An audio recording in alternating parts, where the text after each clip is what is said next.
Hi and welcome back to the giant world of tiny things and another macro video. Today I've got a really interesting topic for you guys called cross-polarization, and even though I already published an article on the subject matter just a few weeks ago on Petapixel and on our own brand new webpage tinythings.org, which I both link in the description below, I still figured that it would be a really interesting topic to explore in a video, so that's what we're going to do today.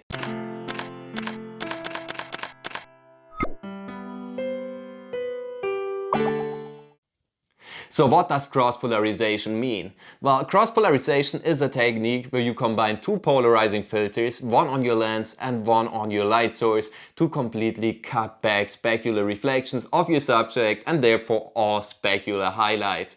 And this might not sound very fascinating at first, but it's really brilliantly useful, especially if you are, like most macro photographers, looking for a very soft and even lighting look on your subjects. Of course, it's not very great for producing a fancy bokeh if you don't have any specular highlights, but for the sake of this video we're just going to assume that it's not about the bokeh but about an even lighting on our subjects without any blown out highlights, and that's exactly what cross-polarization does for you. Now, as I mentioned, all you need is a couple polarizing filters, one for your camera lens, usually that is a circular polarizing filter, and for your light source. Now, in the past I've been using a circular filter for my light source as well, but a linear polarizing filter works even better and gives you a higher percentage or a higher ratio of cutback highlights. You can probably cut back 95 to 98% of your specular reflections with just two circular polarizers, which I've been doing in the past.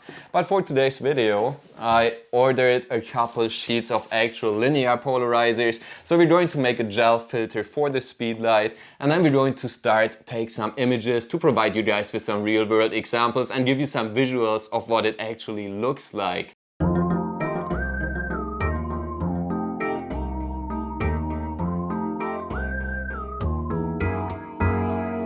Alright, and here we've got our polarized light source. As you can see, I had to use some duct tape to attach the filter to the speedlight, which isn't exactly pretty, but definitely functional. And now it's time to take some test images and see what this cross-polarization is all about.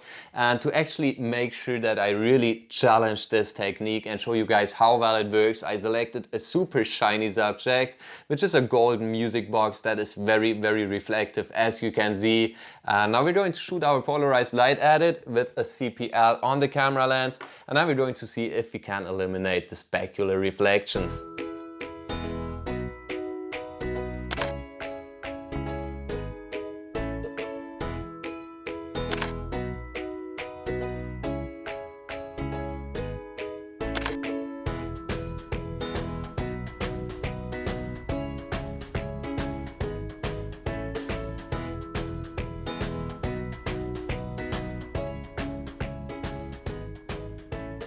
And there you've got it. These images just demonstrate how well this technique works, even with super reflective subjects such as this golden music box. And so if you're photographing glossy, shiny, reflective subjects in the studio, such as coins or rocks, minerals, crystals, that specimen, the shiny shells, anything of that nature, then you should definitely think about adding this technique to your toolkit, as it is really affordable to gather the materials. It's really easy to execute it. You probably have half the materials already, and it is super useful not only in the studio but also in the field, especially if you enjoy the look of ambient light on an overcast day, and if you have a hard time shooting in ambient light and getting sharp and noise-free results, which is a real challenge because on overcast days when the light is the best, the light is also the fewest, and so it's hard to get your camera settings to a point where you get sharp and noise-free images. And so it's incredibly useful to have an off-camera speedlight that you can use as a fill light without actually giving away that you used a flash in your exposure. Because by using this cross-polarization technique and by cutting back those specular highlights, which typically indicate that a flash was used, you're just adding diffuse soft lighting to your shot, which the ambient lighting is typically providing you with anyway. And so you're not adding a new element to your image, you're just making your life a little bit easier, and you're making the exposure easier on your shutter speed and on your ISO, which allows you to take higher quality images. Now, I can't really provide you with real-world examples at the moment because the weather just isn't playing along. It's snowing again here in Bavaria.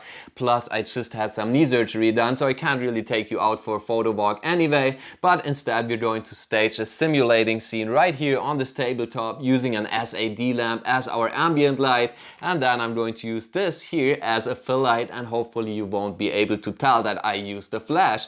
But before we go there, I want to take just a second to talk about my Patreon page, which I'm really excited to announce for April 1st. That's when it's going to go online, and that's when you'll find a link in the description below.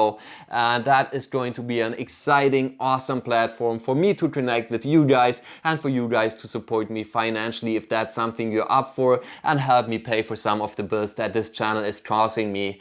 Because I'm constantly working hard and thriving to improve the content and the image and audio quality on this channel.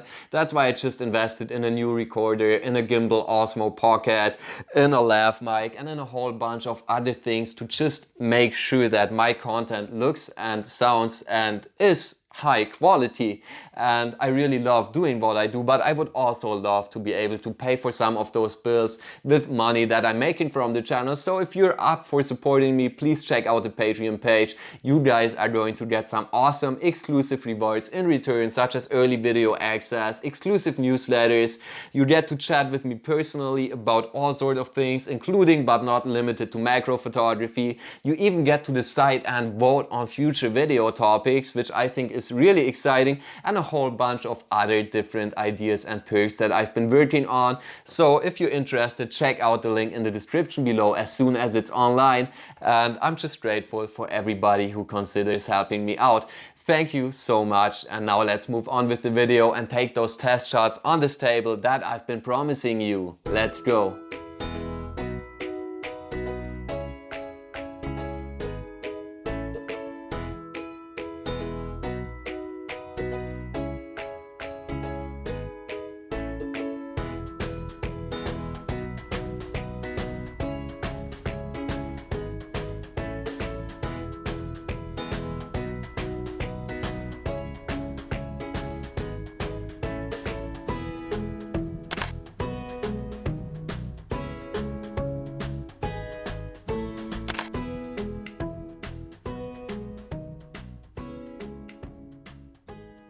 Alright, now I would really love to hear from you. Have you been able to tell that I used a fill light if you would not have known or watched this video? Of course, I'm a little biased. I think this technique is brilliant, and I think you wouldn't be able to tell that I used a fill light. But if you think differently, let me know in the comments below. I'm looking forward to reading your opinion.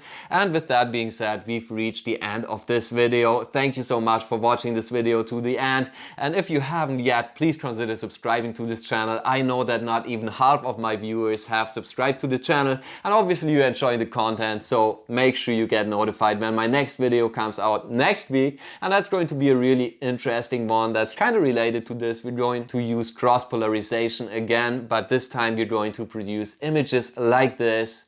And if you didn't guess it, this picture was a picture of ice, and you might not have known that there are crazy colors hidden in ice. If you want to find out how to reveal them, stay tuned and watch again next Friday. I'll see you then. Until then, stay creative, keep shooting, and have a good time. Cheers!